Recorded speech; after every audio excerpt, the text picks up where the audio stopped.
Good evening प्यारे साथियों, कैसे हो आप सब लोग। आई होप आप सभी लोग अच्छे होंगे। तो आज हमारा Hindi CTET practice set number 3 है। अपना आकलन स्वयं करें।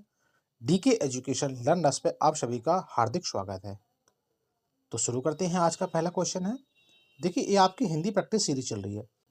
हूबहू जैसे आपके एग्जाम में क्वेश्चंस आते हैं ना, हिंदी भाषा 1 निर्देशित प्रश्न संख्या 1 से लेकर 9 तक आपका गद्यांश को ध्यानपूर्वक पढ़कर इस पर आधारित प्रश्नों के उत्तर लगाइए। ठीक है। सेम आपके एग्जाम के अकॉर्डिंग, जैसे आपके एग्जाम में होता है ना कि भाई सबसे पहले आपका गद्यांश आएगा, पद्यांश आएगा, उसके बाद पेडागोगी के क्वेश्चंस आएंगे। तो सेम बिल्कुल यही पैटर्न आपका सीटेट का जो पैटर्न है, सेम वही प्रोसेस किया जा रहा है। और आप ये समझिए कि ये क्वेश्चन जो है छपने वाले क्वेश्चन है। तो ओके, शुरू करते हैं। तो आज मैं पद्यांश गद्यांश आपका पढ़ता हूँ। देश का 60% भूभाग विभिन्न तीव्रताओं की भूकंप की संभावना वाला क्षेत्र है। ओके। जबकि 4 करोड़ हेक्टेयर से अधिक क्षेत्र में बाढ़ की संभावना बनी रहती है तथा 68% क्षेत्र में सूखे की आशंका मंडराती रहती है। इससे न केवल हजारों जीवन की क्षति होती है, बल्कि भारी मात्रा में निजी, सामुदायिक और सार्वजनिक परिसंपत्तियों की भी क्षति होती है। ये आपका हो गया गद्यांश। और भी है, आगे चलते हैं अब। ओके, ये भी गद्यांश है आपका। यदि वैज्ञानिक और भौतिक रूप से देश में भारी प्रगति हुई है, लेकिन आपदाओं के कारण जनधन की क्षति में कमी होती नहीं दिखाई देती। भारत सरकार ने अपनी आपदा प्रबंधन दृष्टिकोण में अमूल परिवर्तन किए हैं। यह नीति अब केवल राहत पहुंचाने तक सीमित नहीं है, बल्कि आपदाओं से निपटने की तैयारियों, उनके शमन और बचाव पर ध्यान, जोर आदि दिया जा रहा है। दृष्टिकोण में यह परिवर्तन इन धारणाओं पे है। तो दोस्तों बेसिकली ये आपका गद्यांश से आप इसको पढ़ लीजिएगा, ठीक है। तो ये पूरा का पूरा आपका गद्यांश है। आप लोग इसको ढंग से अच्छे तरीके से पढ़ लीजिएगा। अब इसके हम क्वेश्चनों पे चलते हैं। अब देखिए ये है इसका क्वेश्चन नंबर 1। एक बेसिक सा तरीका मैं आप लोगों को बताना चाहता। आप लोग पता है एग्जाम टाइम में क्या किया करो, आप सबसे पहले इन क्वेश्चनों को पढ़ा करो। क्वेश्चनों को पढ़ने के बाद फिर आप इसके गद्यांश को पूरा पढ़ लीजिए। 5-6 क्वेश्चन है, सबको पढ़ लीजिए। उसके बाद गद्यांश के ऊपर में जाइए, फिर ये अपने आप बताएगा कि क्या क्या आंसर, इसका मतलब क्वेश्चन का क्या क्या आंसर निकलेगा। Is that clear? चलिए तो अब क्वेश्चन पढ़ते हैं। निम्नलिखित में से कौन सा कथन सत्य नहीं है? तो ध्यान रखना है दोस्तों, ये गद्यांश के अकॉर्डिंग है आपका। निर्धन और वंचित लोग ही प्राकृतिक आपदाओं से सबसे ज्यादा प्रभावित होते हैं। क्या ये बात ठीक कह रहा है ये क्वेश्चन गद्यांश के अकॉर्डिंग? यस, ऑप्शन नंबर 2 क्या कह रहा है? भारत अनेक प्रकार की प्राकृतिक आपदाओं का शिकार होता रहता है। भारत सरकार ने अपने आपदा प्रबंधन दृष्टिकोण में अमूल परिवर्तन किए हैं। ऑप्शन नंबर 4, प्राकृतिक आपदाओं के कारण जनधन की क्षति में कमी आ गई है। तो क्या है ये गद्यांश के according? Option number 4 is right answer. Okay, is that clear? देखिए ये सारी की सारी जो बातें हैं आपको गद्यांश में दी गई हैं, परंतु आप लोगों को क्वेश्चन को अच्छे से पढ़ना है। सारे के सारे क्वेश्चन को पढ़ने के बाद फिर गद्यांश के ऊपर में जाना है, तो ऑटोमेटिकली वो सही आंसर आप लोग छांट लोगे। ज़्यादा आपका टाइम बर्बाद नहीं होगा। और एग्जाम सेंटर में बैठने, यदि आपका हिंदी का जो सब्जेक्ट आ रहा है तो आपके लिए बहुत स्मूथ हो जाएगा। ओके, क्वेश्चन नंबर 2, समन्वय का क्या अर्थ है? अब देखिए ये आपका गद्यांश, गद्यांश में आपके जो वर्ड मिलेंगे ना, ये समन्वय, ये भी गद्यांश के अंदर से है। तो इसका अर्थ पूछ लिया है। तो बेसिकली आप लोगों ने अर्थ तो पहले भी पढ़ा होगा। तो क्या संयोग होगा, सम्मान होगा, समानता होगा, मिलावटी होगा? तो प्यारे दोस्तों इसका राइट आंसर होगा समन्वय का अर्थ होगा संयोग। Okay, is that clear? कुछ कुछ वर्ड आपको पहले की पूर्व ज्ञान भी आपका काम देगा। तो अगले क्वेश्चन में चले। क्वेश्चन नंबर 3, आपदा समन्वय के उपाय विकास से संबंधित किस क्षेत्र में अपनाए जाने चाहिए? विज्ञान के क्षेत्र में, आर्थिक क्षेत्र में, राजनीतिक क्षेत्र में, या इन सभी में? तो बेसिक सा क्वेश्चन है, ये गद्यांश के अकॉर्डिंग है, बट लेकिन कुछ अंडरस्टैंडिंग के हिसाब से भी आपको इसको लगा सकते हो। Option number 4 is right answer. Okay, is that clear? Question number 4, Bharat सरकार ने अपने आपदा प्रबंधन दृष्टिकोण में अमूल परिवर्तन क्यों किए हैं? ये सारे के सारे क्वेश्चन आपके गद्यांश के अकॉर्डिंग है, इस बात का हमेशा ध्यान रखना है। उसके बाद हम इनके ऑप्शंस को पढ़ते हैं। क्योंकि इसका उद्देश्य केवल राहत पहुंचाना है, क्योंकि आपदा से धन जन की क्षति में कमी आई है, आपदा प्रबंधन की जिम्मेदारी राज्य सरकार की है। अब ऑप्शन नंबर 4, क्योंकि विकास प्रक्रिया आपदा शमन को उचित स्थान दिया जाना आवश्यक है। Yes, option number 4 is right answer. सारे के सारे गद्यांश के अकॉर्डिंग क्वेश्चन के आंसर होंगे, इस बात का ध्यान रखना है। आगे चलते हैं अब। क्वेश्चन नंबर 5, प्रयुक्त गद्यांश का सर्वाधिक उपयुक्त शीर्षक निम्नलिखित में से क्या होगा? प्राकृतिक आपदा, आपदा प्रबंधन, मौसम पूर्वानुमान, विकास की प्रक्रिया। तो दोस्तों बस इसके नाम से ही प्रसिद्ध है ये। गद्यांश को आपने पढ़ा होगा तो किसके बारे में बल दिया जा रहा है? आपदा प्रबंधन। Option number 2 is right answer. I hope आप लोग समझ गए होंगे। क्वेश्चन नंबर 6, पूर्व अनुमान का संधि विच्छेद करिए। अच्छा दोस्तों देखो, कुछ कुछ शब्द आपके ऐसे मिलेंगे जो संधि से भी दिए जाएंगे, समास से भी मिल सकते हैं आपको, उपसर्ग से मिल सकते हैं, प्रत्यय से मिल सकते हैं। समझ में आ गया? तो ये बेसिकली आप लोगों ने किसी दूसरे एग्जाम में आप लोगों ने तैयारी की होगी तो वो आपके लिए आपको काम में दे जाएगा। एक एक नंबर का मिलेगा आपको सारे के सारे गद्यांश के अंदर में या पद्यांश के अंदर में। तो पूर्व अनुमान का संधि विच्छेद होगा पूर्वधन अनुमान। Option number 3 is right answer. Okay, समझ में आ गया? तो आपको क्या करना है? संधि, समास, उपसर्ग और प्रत्यय, ये इसका पूर्व ज्ञान तो आप लोगों को होगा। ये आपको एक एक नंबर के मिल सकते हैं, ठीक है? ये देखिए समास से मिल गया ना आप लोगों को। क्वेश्चन नंबर 7, दृष्टिकोण में कौन सा समास है? चलो तो भाई बताओ क्या है दृष्टि और कोण? क्या तत्पुरुष समास है, द्वंद्व समास है, कर्मधारय समास है, बहुब्रीहि समास है? क्या है भाई? उत्तर पद प्रधान है कि दोनों पद प्रधान है? बताइए क्या होगा राइट आंसर? अरे भाई तत्पुरुष समास। Option number 1 is right answer. Is that clear? अब क्वेश्चन नंबर 8, ये आपको मुहावरे से मिल गया, मिलेगा आपको एक ना एक क्वेश्चन आपको मिलता है, ठीक है? हाथ बांटना, बताओ भाई क्या होगा हाथ बांटने का? हाथ विभाजित करना, हाथ लेना, संयोग करना, मेल रखना। तो क्या होगा प्यारे भाइयों? अरे हाथ बांटना बेसिक सा है यार, सहयोग करना ना। Option number 3 is right answer. अब क्वेश्चन नंबर 9 क्या कह रहा है भाई? वंचित, वंचित का तात्पर्य क्या है? हीनता होगा, दलित होगा, निम्न होगा, मुक्त होगा। तो क्या होगा प्यारे भाइयों? अरे पढ़ा तो होगा ना आप लोगों ने, वंचित समूह से आने वाले, हीन समूह से आने वाले। तो क्वेश्चन नंबर 9 का राइट आंसर है ऑप्शन नंबर 1, वंचित का होगा हीन। ओके, समझ में आ गया? चलें आगे। ओके, अब मेरे प्यारे मित्रों ये आपका पद्यांश से क्वेश्चन बन रहा है। अब पद्यांश को आपको ध्यानपूर्वक पढ़ के इसके हम क्वेश्चन आंसर लगाएंगे। तो पद्यांश को पढ़ लिया जाए। चलो कौन कौन पढ़ना चाहता है हाथ उठाओ ऊपर। ओके, सारे पढ़ेंगे। चलो अब पढ़ो भाई अपने मन में। अब न गहरी नींद में तुम सो सकोगे, गीत गाकर मैं जगाने आ रहा हूं, अतल अस्ताचल तुम्हें जाने न दूंगा, अरुण उद्याचल सजाने आ रहा हूं। वाह, क्या प्यारा प्यारा पद्यांश दिया है। कल्पना में आज तक उड़ते रहे तुम, साधना से सिर रखकर मुड़ते रहे तुम, अब तुम्हें आसमान में उड़ने न दूंगा, आज धरती पर बसाने आ रहा हूं। सुख नहीं यह नींद में सपने सजोना, दुख नहीं यह शीश पर गुरु भार ढोना, सूल तुम जिसको समझते थे, अभी तक फूल ने या फूल में उसको बसाने आ रहा हूं। वाह।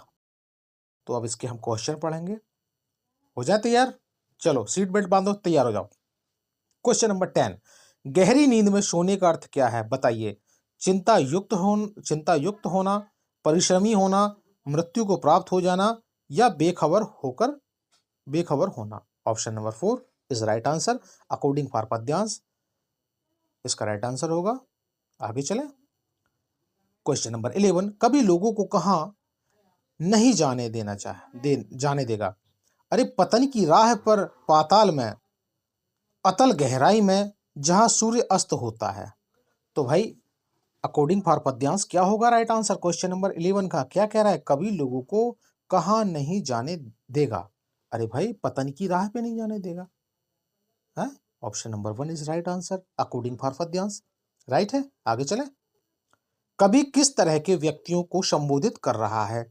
जो आकाश की ऊंचाइयों को छूना चाहते हैं, जो अत्यधिक प्रेरित हैं, जो बहुत परिश्रमी हैं, जो जीवन की कठोर वास्तविकताओं से बेखबर हैं। तो option number 4 is right answer. Okay, according for पद्यांश। कवि लोगों को क्यों जगाना चाहते हैं? क्वेश्चन नंबर 13, यह कवि का दायित्व है ताकि लोग गीत सुन सकें, ताकि मनुष्यों में गतिशीलता आ सके और वे प्रगति के पथ पर आगे बढ़ सकें। सुबह हो गई है क्या? इसलिए कवि लोगों को क्यों जगाना चाहता है? अरे भाई ताकि मनुष्यों में गतिशीलता आ सके और वे प्रगति के पथ पर आगे बढ़ सके, अकॉर्डिंग फॉर पद्यांश, राइट है। क्वेश्चन नंबर 14, अतल अस्ताचल तुम्हें जाने न दूंगा पंक्ति में कौन सा अलंकार है? देखो अलंकार भी मिल गया ना आप लोगों को, तो अलंकार भी पढ़ना है। अरे अनुप्रास अलंकार है, उपमा अलंकार है, श्लीष अलंकार है, रूपक अलंकार है। तो बताओ वीर शेर शेरनियों क्या होगा राइट आंसर क्वेश्चन नंबर 14 का? अरे अनुप्रास अलंकार। क्यों होगा भाई? अतल अस्ताचल तुम्हें जाने न दूंगा, किस किस चीज का बार बार प्रयोग हुआ जा रहा है? बताओ बताओ, कमेंट करके बताओ क्यों होगा ये अनुप्रास अलंकार। पद्यांश का उपयुक्त शीर्षक हो सकता है जागृति, कोलाहल, हर्ष, आकाश। तो बताइए भाई क्या होगा? पद्यांश का उपयुक्त शीर्षक हो सकता है, क्या है? अरे कभी किसको जगाना है? जागृति तो करवा रहा है ना, तो option number 1 is right answer. I hope आप लोग समझ गए होंगे, और लाइक सब्सक्राइब करो यार, फ्री में ज्ञान ले रहे हो भाइयों, कोई बात नहीं, पढ़ो आप लोग, एंजॉय करो।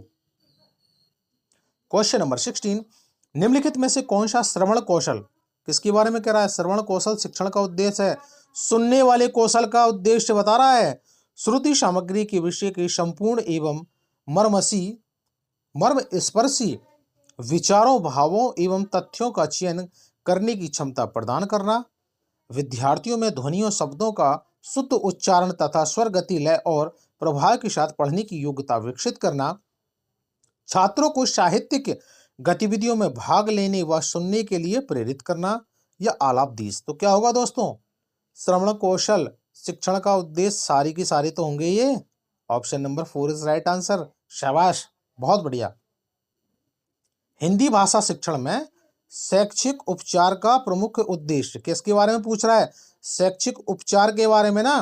अरे बच्चों में अच्छी आदतों का विकास करना, शैक्षणिक कठिनाइयों एवं दोषों का निवारण करना, बालकों की अशुद्धियों का निराकरण करना, उपरोक्त में से कोई नहीं। तो ये तो काट दो दोस्तों, क्या होगा राइट आंसर? बताओ क्वेश्चन नंबर 17 का राइट आंसर क्या होगा मेरे चीतों?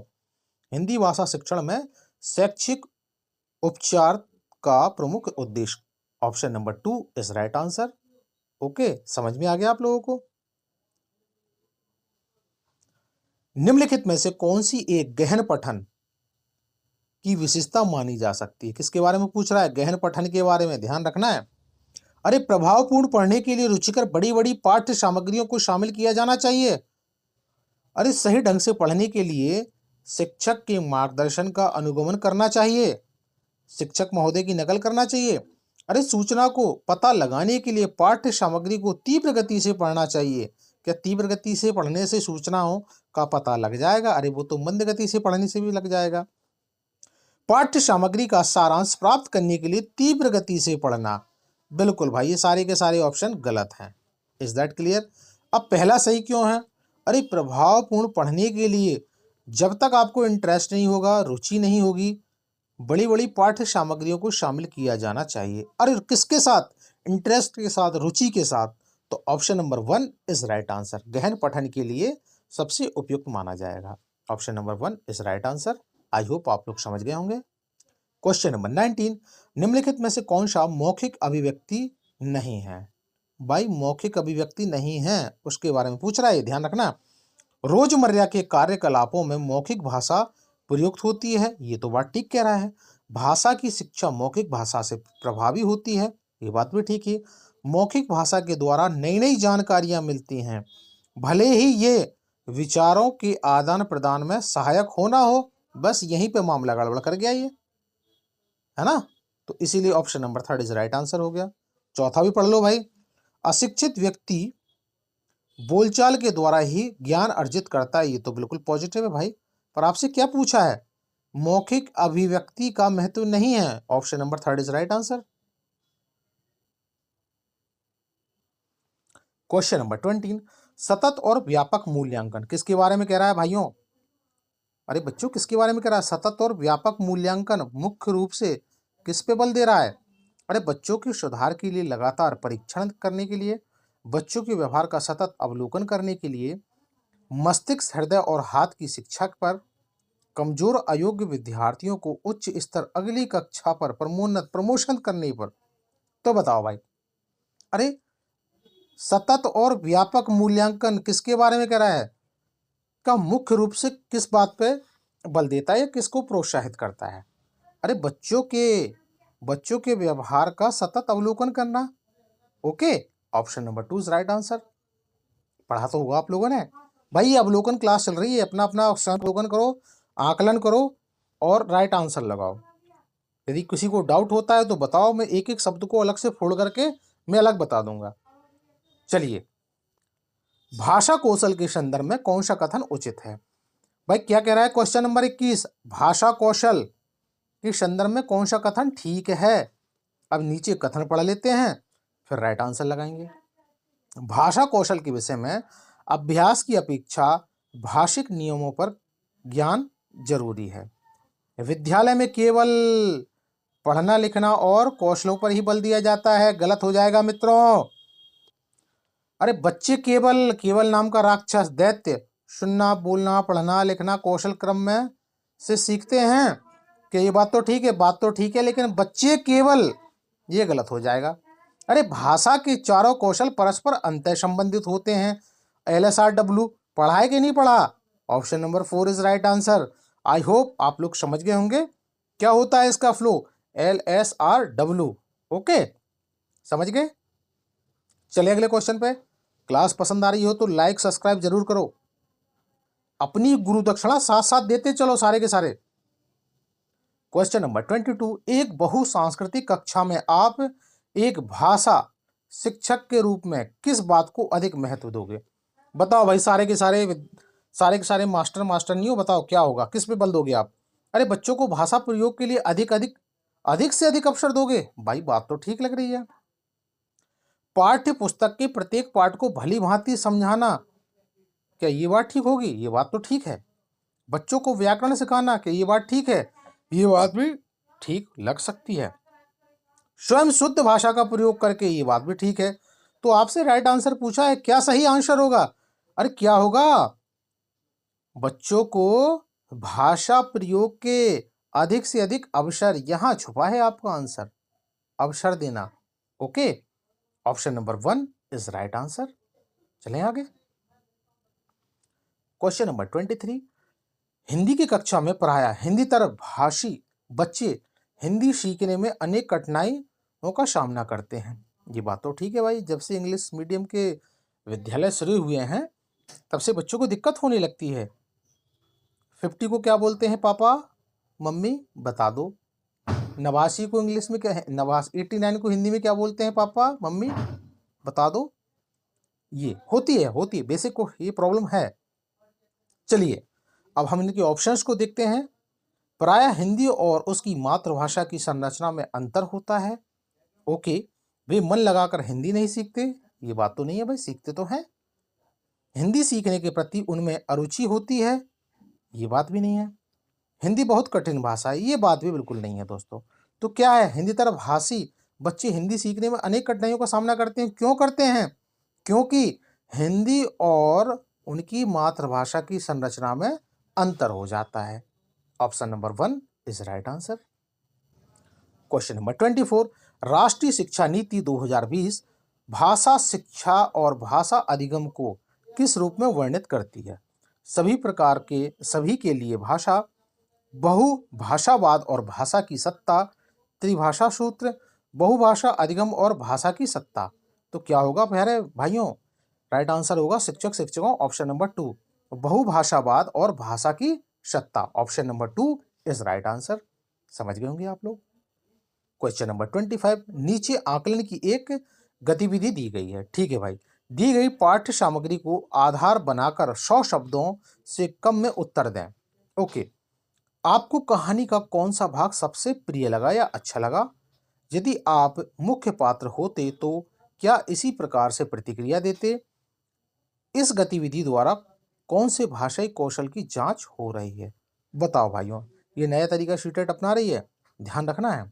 ऑप्शन नंबर 1, कहानी के प्रमुख या मुख्य विचार की पहचान करना, लेखक की विचारधारा को साझा करना, अपना विमर्श विचार प्रस्तुत करना है, रचनात्मक लेखन होगा। तो क्या होगा दोस्तों right answer? Option number 3 is right answer, अपना विचार विमर्श प्रस्तुत करना। Option number 3 is right answer. I hope आप लोग समझ गए होंगे। क्वेश्चन नंबर 26, पठन कुशलता किसके बारे में कह रहा भाई? पढ़ने की कुशलता के बारे में का मूल्यांकन करने के लिए आप क्या करोगे? अरे पढ़ी गई सामग्री पर तथ्यात्मक प्रश्न पूछोगे, पढ़ी गई सामग्री पर प्रश्न बनवाओगे, पुस्तक के किसी पाठ की पंक्ति पढ़वाओगे, या फिर बच्चों से जोर जोर से बोलकर पढ़ने के लिए कहेंगे ताकि उच्चारण की जांच हो सके? बिल्कुल यही तो करना है। अरे जिसमें पठन कौशल की अकुशलता होती है ना, उन बच्चों से भी यही कराया जाता है। Option number 4 is right answer. Yes. 27, एक अध्यापक ने अपने विद्यार्थियों या शिक्षार्थियों को दो पहेलियां सुनाई और जोड़ों में बैठकर या बैठाकर उनका समाधान खोजने के लिए कहा कहा एक को कहा कि वह जो भी सोच रही है या रहा है उसे बोलकर पहले पहेली का हल निकाले और दूसरों को भी दूसरी पहेली का हल इसी तरीके से ढूंढना है। इस गतिविधि को क्या कहा जाएगा? बताओ मेरे प्यारे शिक्षक शिक्षिकाओं। अरे बोलना एवं सुनना, जोड़े में कार्य या भाषा का प्रयोग, या सोचकर लिखा गया संलेख, think alight protocol. Option number 4 is right answer. बिल्कुल अथेंटिक ऑप्शन है, आंसर है आपका। चलें आगे। क्वेश्चन नंबर 28, एक 1.5 से 2.5 वर्ष के बीच के बच्चे की शब्दावली 200 से लेकर 250 शब्दों और 2 शब्दों के उच्चारण तक पहुंचती है, तब इसे कहा जाएगा? भाई टेलीग्राफिक भाषा कहा जाएगा। ये क्वेश्चन मैंने आपको पहले भी कराया है। ओके, समझ में आ गया? चलिए, option number 1 is right answer. Question number 29, भाषा शिक्षण में विचारों का आदान प्रदान से छात्रों में निम्न में से किस कौशल का विकास होता है? भाषा कौशल का होता है, चिंतन कौशल का होता है, संपूर्ण क्रियाओं में कार्य करने के कौशल का होता है, या आलापदीश? तो भाई इसका सही आंसर है ऑप्शन नंबर 4। ये सारे के सारे तो कौशल होते हैं। अरे भाषा शिक्षण में विचारों के आदान प्रदान से छात्रों में कौन से कौशल का विकास होगा? सारे के सारे भाषा कौशल का विकास होगा, चिंतन का होगा, सामूहिक क्रियाओं में कार्य करने के कौशल का होगा। तो option number 4 is right answer. I hope आप लोग समझ गए होंगे। ओके, ये आपकी प्रैक्टिस सीरीज का लास्ट क्वेश्चन है।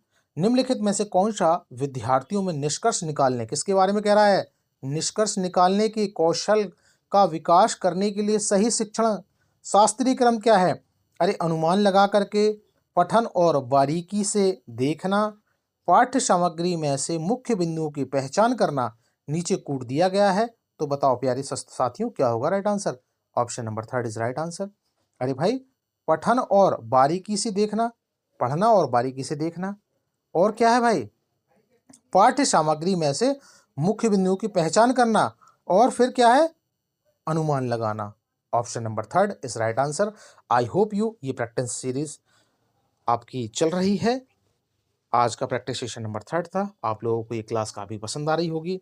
तो एक सर के लिए गुरुदक्षिणा समझ के लाइक, सब्सक्राइब, कमेंट जरूर करें। तो मिलते हैं अगले प्रैक्टिस सेशन में। तब तक अपना ध्यान रखिए, अपनी तैयारी को मजबूत बनाइए। जय हिंद, वंदे मातरम।